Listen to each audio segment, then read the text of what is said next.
Hello friends, welcome back. I am Vivek Singhal from tradingwithvivek.com। और yesterday IT stocks में अच्छी खासी गिरावट देखने को मिली थी और आज भी मॉर्निंग में जब आईटी स्टॉक्स ओपन हुए, अगर हम टीसीएस की स्पेशली बात करने लगें तो ऑलमोस्ट 5% के आसपास नीचे खुला कल के कंपैरिजन में। लेकिन सारी ही गिरावट को एज इट इज़ कवर कर लिया गया। तो जो ओपन हुआ वो 5.87% ओपन हुआ था डाउन साइड पर, लेकिन अभी अगर हम ऊपर देखें यहाँ पर तो 2.09% सिर्फ रह गया है। और नीचे के लेवल से यहाँ पर 3% के आसपास की 4.49% की 4% प्लस की रिकवरी हो गई है। अगर हम इस चार्ट को थोड़ा सा इंट्राडे में देखें कि किस तरह की यहाँ पर मोमेंटम रहा, किस तरह की मूवमेंट रही, तो हम देख पाते हैं कि जो ओपनिंग का लोएस्ट लेवल था, जो ओपनिंग कैंडल थी और लोएस्ट लेवल पर थी, वही लोएस्ट लेवल था। यानी कि जिस प्राइस पर स्टॉक प्राइस ओपन हुआ वही लोएस्ट लेवल था और वहाँ पर अच्छी खासी वॉल्यूम के साथ चलना शुरू हुआ और सारा ही उसके बाद में सेम लेवल वापस से नहीं देखा। यानी कि डेलिबरेटली जानबूझकर स्टॉक को 6% के आसपास नीचे खोला गया और उसके बाद सारी ही बाइंग कर ली गई। तो ऐसे में क्या होता है कि रिटेलर्स को एक तरह से घबराहट देने वाला सिचुएशन क्रिएट करना होता है। उनका जो मनोबल है उसको तोड़ने वाला पॉइंट किया जाता है कि डाउन साइड पर ही ओपनिंग ही 6% नीचे कर दो। कल तक सबके मन में एक डर था कि एआई के चलते आईटी कंपनीज बेकार हो जाएंगी, जबकि एआई की हेल्प से आईटी कंपनीज आने वाले टाइम में और ज़्यादा प्रॉफिट कमा रही होंगी, वो ज़्यादा ऑप्टिमम वे में काम कर रही होंगी और लेस एम्प्लॉयज़ के साथ ज़्यादा डिलीवर कर रही होंगी।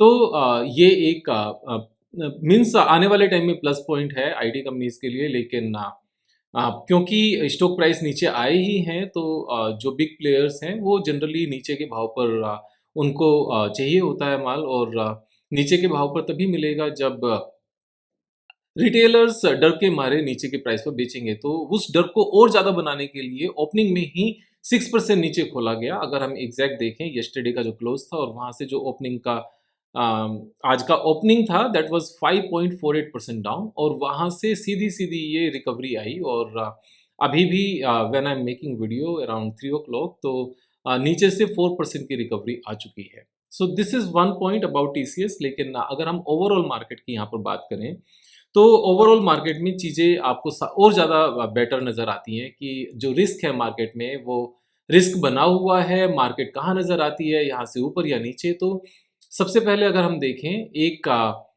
कप विद हैंडल पैटर्न यहाँ पर नज़र आता है। और कप विद हैंडल पैटर्न अगर हम एक बार मार्क करें इसको, ये निफ्टी का मैंने चार्ट ओपन किया। So this is the cup, this is the handle. उसके बाद में थोड़ा सा नीचे आया लेकिन ये फिर से हैंडल बना एक और उसके बाद में फिर से ये नीचे आया और शायद यहीं से ये ऊपर जाने की कोशिश करेगा। जो अपने आप में यहाँ पर अगर आप देखो तो reverse head and shoulder pattern बनता हुआ नजर आता है। ये आपका लेफ्ट शोल्डर है, ये हेड है और ये शोल्डर है। तो पैटर्न के अंदर पैटर्न बनता हुआ नजर आता है। और यहीं पर सपोर्ट क्यों नजर आती है, क्योंकि यही एक लेवल है जहां पर पहले रेसिस्टेंस था, उसके बाद में इसी को सपोर्ट के रूप में देखा गया। अगर हम देखें तो ये पहले रेसिस्टेंस बना, दिस पर्टिकुलर लेवल जो अपना 25,500 के आसपास है, जो करंट लेवल भी है, ये रेसिस्टेंस था। सेम ही यहाँ पर ये रेसिस्टेंस था। इसके बाद जब यहाँ से ऊपर की तरफ निकला तो सेम लेवल को ही इन्होंने एज ए सपोर्ट वर्क किया। अभी पीछे कुछ टाइम में नीचे जरूर आया लेकिन नीचे से वापस से गैप के साथ ऊपर गया और सेम ही यहाँ पर जो रेसिस्टेंस बना हुआ है, रेसिस्टेंस 1, रेसिस्टेंस 2, रेसिस्टेंस 3, उसी रेसिस्टेंस के चलते वापस से नीचे और सेम ही लेवल पर यहाँ पर सपोर्ट लेना चाहिए। अब ये सपोर्ट लेना चाहिए, इस बात की क्लैरिटी और ज़्यादा कैसे की जाए। तो अगर हम निफ्टी 500 का चार्ट देखें जो एक इससे ज़्यादा ब्रॉडर इंडेक्स है, जो ज़्यादा ब्रॉडर मार्केट को यहाँ पर एक तरह से रिप्रेजेंट करता है, तो सेम ही लेवल पर जहां आज का लेवल है, इस लेवल पर पीछे कई बार लगातार यहाँ पर सपोर्ट ली गई है। सेम लेवल पर सपोर्ट थी, यहीं से बाउंस किया, यहीं से फिर से बाउंस किया, फिर से यहीं से बाउंस किया। एक चलते हुए मीन्स एक नीचे आया जरूर और फिर से इसी लेवल से फिर से एक बार बाउंस किया। और आज भी अगर आज की कैंडल देखोगे तो जिस लेवल तक नीचे आया था, अगर आप इंट्राडे की कैंडल देखो जिसको हम विक कहते हैं, तो यहाँ से ऊपर जाते हुए नजर आया और यहीं पर ये सपोर्ट लेते हुए नजर आ रहा है। तो जब एक इंडेक्स के साथ में दूसरा इंडेक्स भी सेम तरीके से काम कर रहा हो और एक सपोर्ट दिखा रहा हो तो यहाँ से सपोर्ट नजर आती है। अब पॉइंट ये आता है कि ऐसा भी तो हो सकता है कि यहाँ से ये नीचे टूट जाए। देखो 3-4 बार सपोर्ट लेने के बाद में वापस से आज फिर से सपोर्ट ली गई, तो मुझे ऐसे कोई रीज़न नज़र नहीं आते कि यहाँ से ब्रेक डाउन हो। लेकिन अगर ब्रेक डाउन होता है तो फिर नेक्स्ट सपोर्ट इससे पहले नहीं है, यानी कि 22,453 अगर हम निफ्टी 500 की बात करने लगें और करंट प्राइस से जो ये लो आता है दैट इज़ 4%। अगर हम निफ्टी 50 की बात करने लगे तो निफ्टी 50 में ये अपनी सपोर्ट निकल कर आती है ऑलमोस्ट एट 24,400 के आसपास, 24,500 के आसपास। अगर हम लेटेस्ट वाली लो साइड को मानने लगे तो 24,587 का ये अपना पॉइंट है और करंट प्राइस से ये भी 4% के आसपास ही होगा। लेकिन प्रोबेबिलिटी नीचे जाने की यहाँ से नहीं है, उसके मल्टीपल रीज़न हैं। सबसे पहले एक स्ट्रॉन्ग सपोर्ट का होना, दूसरा यहाँ पर एक reverse head and shoulder pattern का बनना, और जिस रीज़न से अभी पिछले 2-3 दिन में बड़ी गिरावट आई है, उन गिरावट के जो स्टॉक्स हैं, आईटी स्टॉक्स, उनमें आज की डेट में डाउन साइड पर ओपन होकर इंट्राडे में रिकवरी आना, ये अपने आप में एक पॉजिटिव पॉइंट है। अगर हम इन्फोसिस की भी बात करें तो इन्फोसिस में भी आपको सेम ही पैटर्न नज़र आता है कि ओपनिंग काफ़ी ज़्यादा नीचे हुई। अगर हम कल की क्लोजिंग से आज का लोएस्ट लेवल ले लें तो 4.74% तक नीचे गया, और लोएस्ट लेवल से अगर हम टोटल रिकवरी की बात करने लगे जो अभी रिकवरी हो गई है दैट इज 6.56%, और येस्टरडे के कंपैरिजन में अभी सिर्फ 1.24% के आसपास ही डाउन है, उससे ज़्यादा डाउन नहीं है।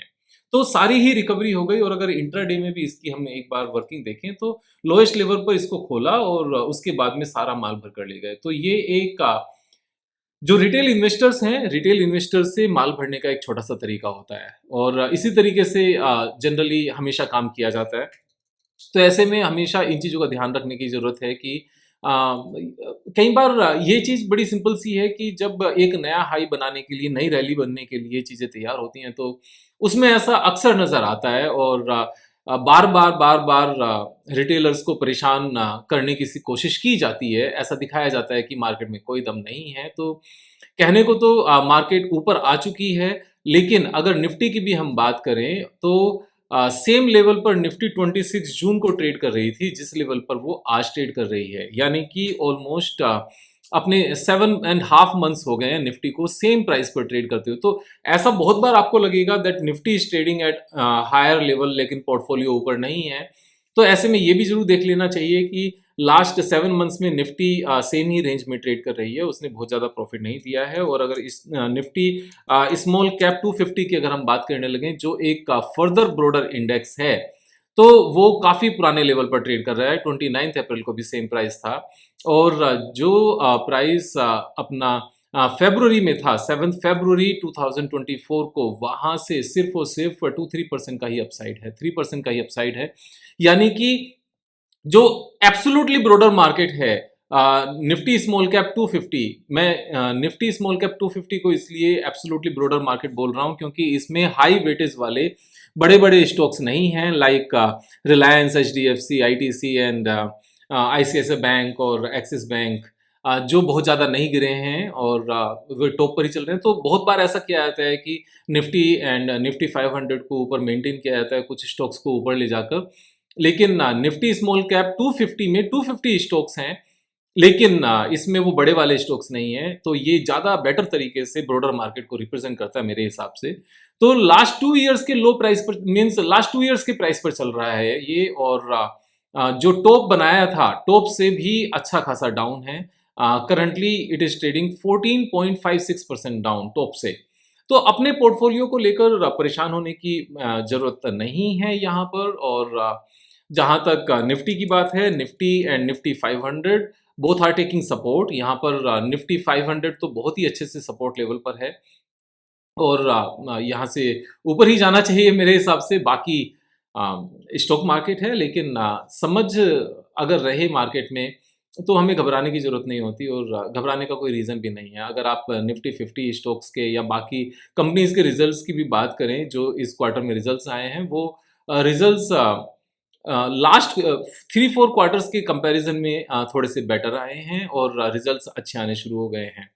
जो मैक्रो इकोनॉमिक पैरामीटर्स हैं, चाहे वो यूएस के साथ टैरिफ की बात हो, वो भी कम हो चुका है, और जीएसटी का भी इम्पैक्ट है, इंटरेस्ट रेट कम होने का भी इम्पैक्ट है, और यहाँ पर यूरोपियन यूनियन के साथ भी ट्रेड डील हुई है और यूके के साथ भी ट्रेड डील थी और जीडीपी भी अच्छे से ग्रो कर रही है। चीज़ें अच्छी हैं। ये जो लास्ट 1 मंथ में या फिर 2 वीक्स में जो इम्पैक्ट आया और लास्ट 1 वीक में तो जो एक शार्प इम्पैक्ट आया मीन्स दिस करंट वीक में वो बेसिकली आईटी से था और आईटी में आज बॉटम बनते हुए नज़र आया क्योंकि 5% डाउन ओपन करके और पूरी ही रिकवरी करा देना, वो एक बॉटम बनने का यहाँ पर इंडिकेशन होता है। मेरे हिसाब से कुछ भी घबराने की ज़रूरत नहीं है, सिर्फ़ और सिर्फ़ रैली का वेट करने की ज़रूरत है। बॉटम ब्रॉडर मार्केट में भी बन चुके हैं और सेक्टर स्पेसिफ़िक भी बॉटम बन चुके हैं। अपनी स्ट्रैटेजीज़ के बेस पर लगातार ट्रेड करने की ज़रूरत है। अगर हमें लगता है कि हमारे पास लिक्विडिटी है और हम मार्केट में इन्वेस्ट कर सकते हैं, तो यहाँ ये सोचकर घबराकर इन्वेस्ट नहीं करना कि मार्केट तो चल ही नहीं रही है। लास्ट 2 ईयर से मार्केट नहीं चली है, तो ऑपरेटर्स के जो क्लाइंट्स हैं, जो बिग प्लेयर्स के क्लाइंट्स हैं, वो भी यहाँ पर थोड़े से परेशान होंगे और वो अपने आप से मार्केट को ऊपर लेकर चलेंगे। एक बात हमेशा ध्यान रखना, मार्केट नीचे आ सकती है, मार्केट नीचे रह नहीं सकती क्योंकि जो बिग हैंड्स हैं, जो बिग प्लेयर्स हैं, चाहे वो ऑपरेटर्स हैं, चाहे इंडिविजुअल ऑपरेटर्स हैं या फंड हाउसेस हैं, उनका फ़ायदा मार्केट को ऊपर रखने में है। अगर वो मार्केट को ज़्यादा टाइम तक नीचे रखेंगे, तो उनके क्लाइंट्स परेशान होकर यहाँ पर फंड हाउसेस के लिए भी प्रॉब्लम क्रिएट कर सकते हैं और जब सब कुछ फंड हाउसेस एंड ऑपरेटर्स के हाथ में ही है, तो वो ज़्यादा लंबे टाइम तक नीचे रख नहीं पाएँगे। जहाँ तक बात एफआईआईज़ की है, तो एफआईआईज़ भी फंड हाउसेस ही हैं और जब उन्होंने इंडियन मार्केट में पैसा इन्वेस्ट किया हुआ है, तो वो भी इस बात का ध्यान रखेंगे। तो ऐसा नहीं है यहाँ पर कि फंड हाउसेस कोई डर्टी गेम प्ले कर रहे हैं या फिर वो चीटिंग है, एथिकली सही नहीं है। ये सब चीज़ें उस तरह से काम नहीं करती। ये बड़ा सिंपल सा तरीका है कि जब लास्ट 2 ईयर्स में अर्निंग्स बढ़ी हैं कंपनीज़ की और स्टॉक प्राइसेस नहीं बढ़े, तो जो उनका पी रेशो पहले होता था, अभी वो पी रेशो ऑटोमैटिकली कम हो गया है क्योंकि अर्निंग्स बढ़ गई हैं, शेयर प्राइस सेम है। तो उस चीज़ का ये इम्पैक्ट है मेजरली। अगर आप स्क्रीनर डॉट इन पर जाकर कंपनीज़ को देखें, समझें। जैसे मैं एक और एग्ज़ाम्पल आपको लेकर बता सकता हूँ यहाँ पर। हम एचडीएफसी बैंक की अगर यहाँ पर बात करने लगें और एचडीएफसी बैंक में देखें कि सेम प्राइस पर ये ऑलमोस्ट कब तक था? यानी कि अगर हम यहाँ पर फ़रवरी 21 5 इयर्स पहले से देखें, तो अभी 5 इयर्स में सिर्फ़ ये 10% का इंक्रीमेंट आया है इस स्टॉक प्राइस में। ओनली 10% 5 इयर्स में and this is one of the best listed stock. तो यहाँ अगर हम एक बार स्क्रीनर डॉट इन पर जाकर देखें, तो हमें थोड़ा-सा और ज़्यादा नज़र आएगा कि एचडीएफसी बैंक में 21 से लेकर अब तक क्या हुआ? 21 में 31,000 करोड़ का ये नेट प्रॉफ़िट था और अभी 77,000 करोड़ का नेट प्रॉफ़िट है। There is a big difference. अगर हम लगातार बिग डिफरेंसेस हैं और यहाँ पर रेवेन्यू का भी इतना ही डिफरेंस है, मैं कहता हूँ कि ठीक है, इसमें एचडीएफसी लिमिटेड मर्ज हुआ, उसका भी इम्पैक्ट आया होगा। तो यहाँ पर ईपीएस अर्निंग पर शेयर का सिस्टम देख लो आप, सिंपल सा। जो अर्निंग पर शेयर 28.87 था, अभी 48.57 है। 80-90% का अप मूव है यहाँ पर, 80% का अर्निंग पर शेयर में।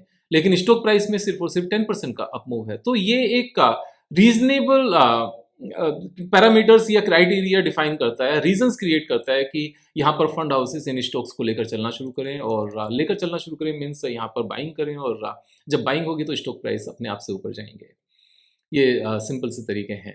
तो मैं अपना एक्सपीरियंस इस तरीके से आप सबके साथ में शेयर करता रहूँगा कि कैसे हमें मार्केट चार्ट्स को, डेटा को और पैटर्न्स को समझना चाहिए या फिर मैक्रो माइक्रो इकोनॉमिक्स को समझना चाहिए, कैसे रिजल्ट्स को देखना चाहिए, कैसे इकोनॉमिक न्यूज़ को देखना चाहिए। आप सब सीखते रहिए, मैं सिखाता रहूँगा। जल्दी मिलेंगे एक नई वीडियो के साथ, तब तक अपना ख्याल रखो। जय हिंद, जय भारत।